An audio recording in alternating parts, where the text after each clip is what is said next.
Hello दोस्तों, नमस्कार। स्वागत करती हूँ आप सभी का।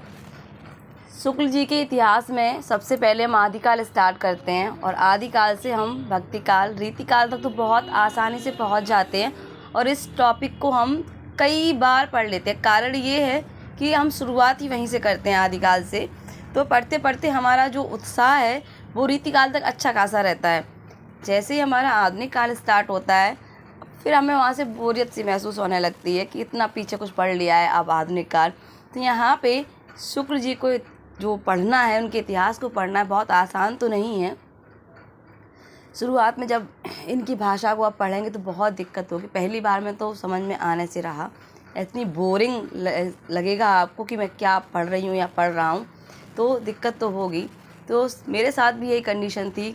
हालांकि हम अभी जो यूपी, टीजीटी, पीजीटी एग्ज़ाम की तैयारी में है, फिर कोई भी एग्ज़ाम हो टीचिंग से रिलेटेड, चाहे आपका डीएसएसबी, एनबीएस, केबीएस, उत्तराखंड जो भी हो, शुक्ल जी का इतिहास उसमें ना हो ये तो कभी हो ही नहीं सकता।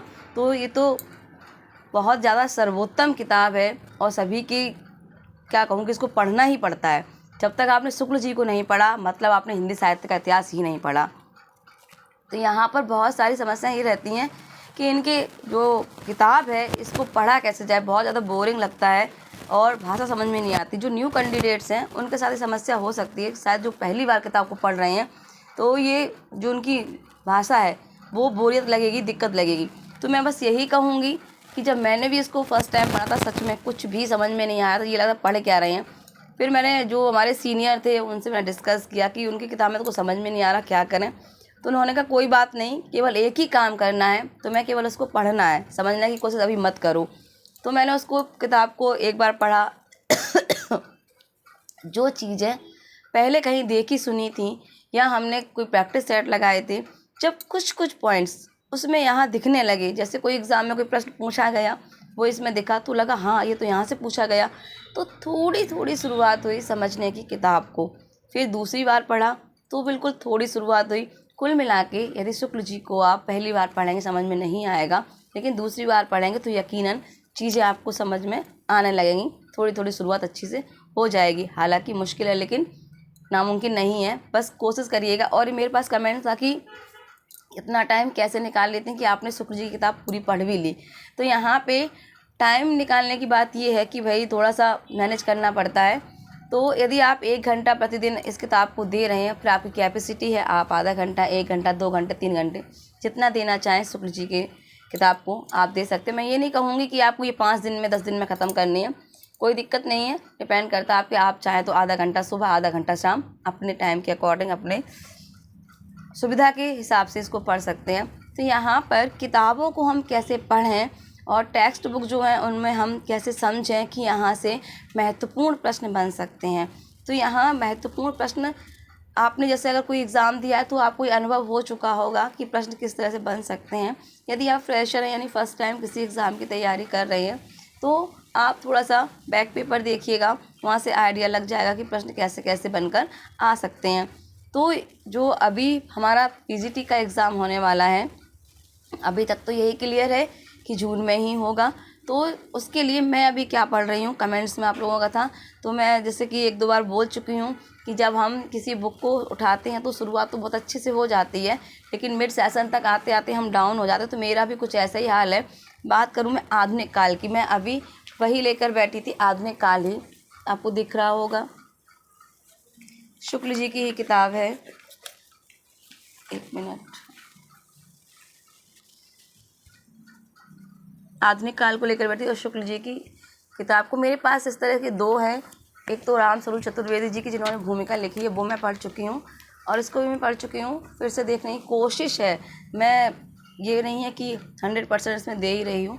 तो यहाँ पे आधुनिक काल में थोड़ी दिक्कत आती है क्योंकि आधुनिक काल तक पहुँचते पहुँचते हमारी किताब ब्रेक ले लेती है और हम खुद ब्रेक ले लेते हैं। तो अब बस ये थोड़े से समय में ये कोशिश है कि थोड़ा सा आधुनिक काल अच्छे से पढ़ लिया जाए, क्योंकि वर्तमान का जो ट्रेंड है वो आधुनिक काल का है। इसमें आधुनिक काल का ज़्यादा पूछा जाता है और ख़ासकर अब जो नए कवि, जो नई रचनाएं हैं, कहानी, नाटक, उपन्यास, नई नई विधाएं हैं, उनके बारे में, उनके पात्र, उनकी थीम क्या है, उसमें किस चीज़ का वर्णन है, ये और उसके कितने अंक हैं यदि कोई नाटक है, तो ये सारी चीज़ें हमें थोड़ी सी डीपली पढ़नी पड़ेंगी। हालांकि आप सभी बहुत समझदार हैं, तैयारी आप सभी बहुत अच्छे से कर रही हैं।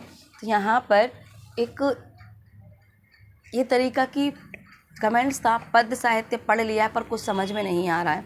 हो सकता है मैं भी इस बात से सहमत हूँ कि पढ़ने के बाद कुछ एक बार में समझ में नहीं आता। जब तक हम चीज़ों का अभ्यास नहीं करते हैं तब तक हमें समस्या बनी रहती है। तो इसके लिए समझ आने के लिए हमें बार बार अभ्यास करना पड़ेगा, बार बार उसको रिवीजन करना पड़ेगा, तब चीज़ें अच्छे से आपकी क्लियर हो पाएंगी। तो यहाँ पर रचनाओं को याद करने का तरीका क्या है, इनको कैसे याद करें, तो बस सबसे अच्छा और बेस्ट तरीका यही है कि अभ्यास अभ्यास अभ्यास, repeat and repeat, repeat and repeat, revision and revision, revision and revision, यही हो सकता है। क्योंकि इतिहास साहित्य की मैथमेटिक्स नहीं है कि आप कैलकुलेशन करके उसको सॉल्व कर लेंगे। यहाँ पे चीज़ों को समझना है और बार बार अभ्यास करना है। तो भाई जो बड़े समझदार लोग हैं, जो इस विषय विशेषज्ञ हैं, वो भी यही कहते हैं कि केवल अभ्यास से ही आप चीज़ों को बार बार पढ़िए, बार बार अभ्यास करिए, तभी आपकी चीज़ें अच्छे से हो सकती हैं। तो अभी समय है, यदि आप टीजीटी पीजीटी में हैं तो आपके पास पर्याप्त समय है। आप चीज़ों को बार बार पढ़िए, अच्छे से पढ़िए, रिवीजन करिए। यदि पीजीटी में है तो भी आपके पास अभी लगभग 1 महीना का टाइम है, तो आप उसको बहुत अच्छे से पढ़ लीजिए जो आप पढ़ रहे हैं। बस नया मैंने पहले ही मना किया था कि नई किताब, नया प्रैक्टिस सर्च करने की कोशिश ना करें। जो है आपके पास बस उसी को अच्छे से पढ़िएगा। तो किताब पढ़ने का तरीका यही है कि बार बार आप उसको पढ़ लीजिए जब समय मिले, 1 बार 2 बार 3 बार, जैसा आपके पास समय हो। ठीक है, यदि आप पढ़ चुके हैं पहले तो समझने की कोशिश करिएगा। भाषा को समझिएगा ज़रूर कि कौन किस तरह की भाषा लिखता है। शुक्ल जी अधिकांश सर्वनामों का प्रयोग करते हैं, ये, उनके, इन्होंने, इस तरह की। तो भाषा को समझने की कोशिश करिएगा, बहुत अच्छे से आपको समझ में आ जाएगा। वहीं बच्चन जी की जो भाषा है वो आधुनिक भाषा है। तो इस तरीके से चीज़ों को समझने की कोशिश करिएगा और अपनी रेगुलरिटी, कंसिस्टेंसी को टूटने मत दीजिएगा। भले ही आधा घंटा 1 घंटा डेली जरूर दीजिएगा। तो ये थी थोड़ी सी चर्चा आपके साथ करनी थी। तो बस अभी आधुनिक काल पर फोकस है, तो आप सब जो पढ़ रहे हैं अच्छे से पढ़िएगा। बाकी ख्याल रखिए, स्वस्थ रहिए, मस्त रहिए। नमस्कार, जय हिंद, जय भारत।